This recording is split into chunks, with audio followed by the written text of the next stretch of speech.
UK's University of Surrey to establish campus in Gujarat's GIFT city.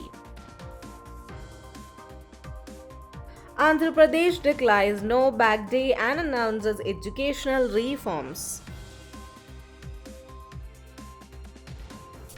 Maharashtra shut down 81 unauthorized schools in Thane. West Bengal professor's classroom wedding with students sparks inquiry.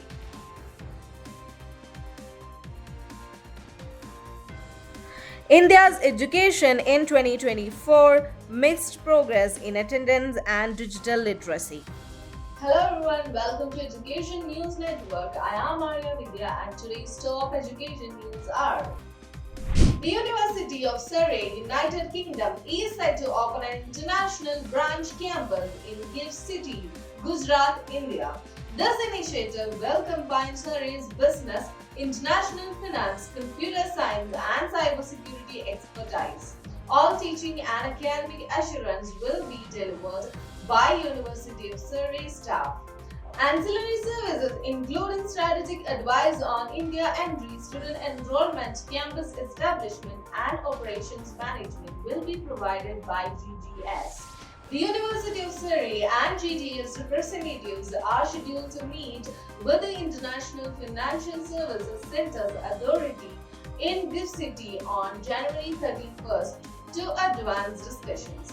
This collaboration aims to strengthen educational ties between the UK and India, aligning with India's goal to become a global knowledge superpower. The Andhra Pradesh government has declared every Saturday as no bad day for school students, aiming to promote co-curricular activities.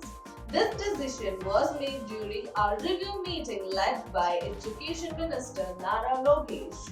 The meeting also addressed the potential withdrawal of Government Order 117 with directives to gather feedback from teachers and associations to find an acceptable solution. Additionally, discussions focused on upcoming legislations concerning teacher transfers, developing a unified app for educators, and creating an APAR ID system to track student numbers accurately.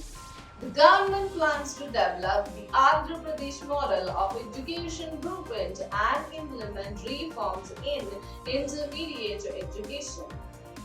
The Thane Municipal Corporation (TMC) has identified 81 schools operating illegally within the city and has ordered their immediate closure. The list comprises 79 English medium and 2 Hindi medium schools, many located in the Mumra and Diva areas. Well-known business entities manage some of these institutions. The TMC has advised parents against enrolling their children in these unauthorized schools and has warned the management of potential action if they fail to comply with the closure orders. In a related development, the Jabalpur District Administration has directed 4 private schools to refund rupees 38.09 crores allegedly collected unlawfully from parents over several years and imposed rupees 2 lakh fines each for regulatory breaches. A viral video from Maulana Abdul Kalam Azad University of Technology in West Bengal shows a senior female professor dressed as a bride performing traditional Bengali wedding rituals with a first year student in a classroom.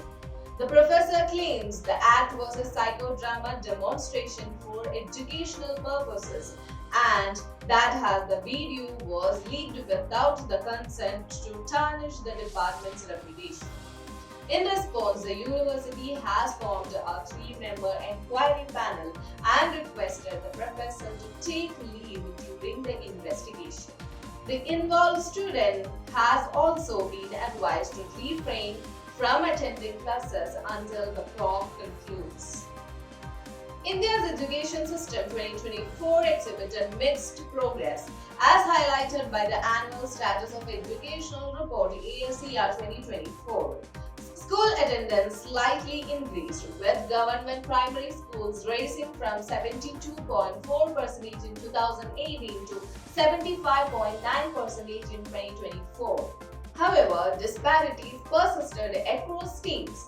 Kerala, Tamil Nadu, and Himachal Pradesh reported attendance above 85%, while Uttar Pradesh and Bihar lagged around 65%.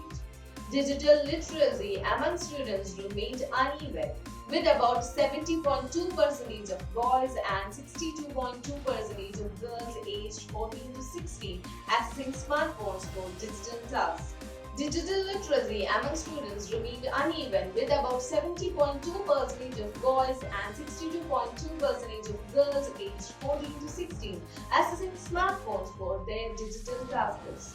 Despite nearly universal smartphone access at home, ownership was lower, especially among girls. The decline in underage enrollment in government schools is expected to impact long-term learning outcomes positively. That's all for today's news. Signing off with Arya Vidya. For more such detailed news, log into our website www.theann.com. Don't forget to like, share and comment on this video and subscribe to our channel.